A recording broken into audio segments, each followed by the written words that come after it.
নমস্কার, দীপা স্টার্লিং চ্যানেলে আপনাদের সবাইকে স্বাগত। আজকে আমি বানাবো নলেন গুড়ের প্যাড়া সন্দেশ।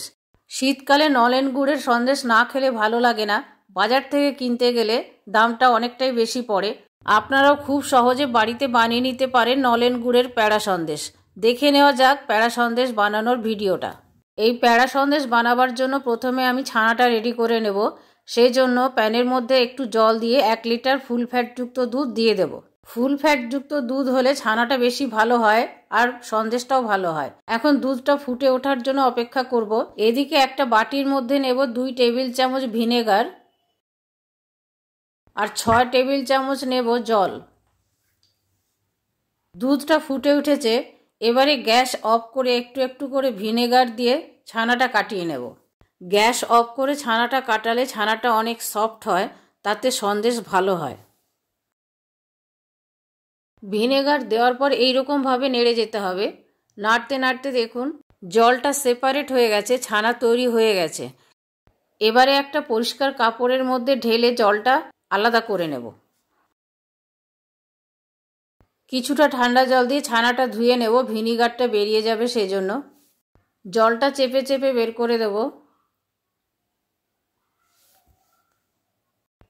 এবারে বাকি জলটাও এইভাবে ঝরিয়ে নেব। ছানাটা থেকে জলটা ভালোভাবে ঝরিয়ে নেওয়ার পর ভালো করে মেখে নেব।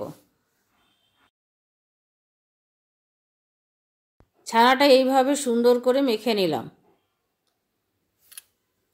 ছানা যখন ঠিকঠাক মাখা হয়ে যাবে থালা থেকে ছেড়ে আসবে এইভাবে। থালার মধ্যে একটুও ছানা লেগে নেই। ছানাটা সুন্দর করে মেখে নেওয়া হয়ে গেল। প্যানের মধ্যে নিয়েছি 300 ml এর মতো দুধ। এর মধ্যে দেব 1/2 টেবিল চামচ ঘি। ঘিটা দুধের সাথে মিশিয়ে নিলাম। দেব 1/2 কাপ মিল্ক পাউডার। দুধটা বেশি গরম হওয়ার আগে মিল্ক পাউডারটা দিতে হবে। বেশি গরম হয়ে গেলে দুধ মিল্ক পাউডারটা দেওয়ার পর লাম্প হয়ে যায় আর দুধের সাথে মেশাতে খুবই অসুবিধে হয়। মিল্ক পাউডারটা দিলে দুধটা তাড়াতাড়ি ঘন হয়ে যায়। মিল্ক পাউডার না দিলেও কোনো অসুবিধে নেই। মিল্ক পাউডারটা ভালো মতো মিশে গেছে। এবারে আমি ছানাটা দিয়ে দেব। ছানাটা দুধের সাথে ভালো করে মিশিয়ে নেব। ছানাটা দুধের সাথে ভালো করে মিশে যাওয়ার পর নাড়তে থাকবো। নাড়তে নাড়তে অনেকটা ঠিক হয়ে গেছে। এবারে এর মধ্যে দিয়ে দেব খেজুর গুড়। আপনারা পাটালিও ব্যবহার করতে পারেন। আমি এখানে 150 গ্রামের মতো গুড় দিলাম।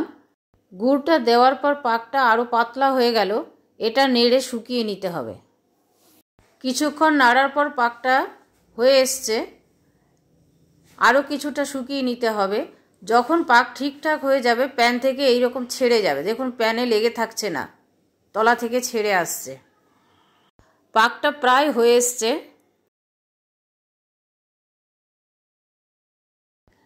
এবারে গ্যাস অফ করে প্যানের মধ্যে ছড়িয়ে রেখে দেব। একটু ঠান্ডা হলে হাতে ধরতে পারবো, এইরকম ঠান্ডা হলে বানাবো সন্দেশগুলো। একটু ঠান্ডা হয়ে পাকটা একটু শক্ত হয়ে গেছে। এবারে আমি প্যাড়া সন্দেশগুলো বানাবো।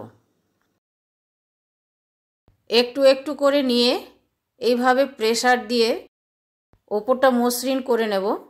গোল করে চ্যাপ্টা করে প্যাড়ার আকারে বানিয়ে নেব। আপনারা চাইলে এলাচ গুঁড়ো দিতে পারেন, কিন্তু খেজুর গুড়ের একটা নিজস্ব গন্ধ আছে বলে আমি এলাচ গুঁড়ো দিলাম না। এইভাবে সবগুলো প্যাড়াই আমি বানিয়ে নেব।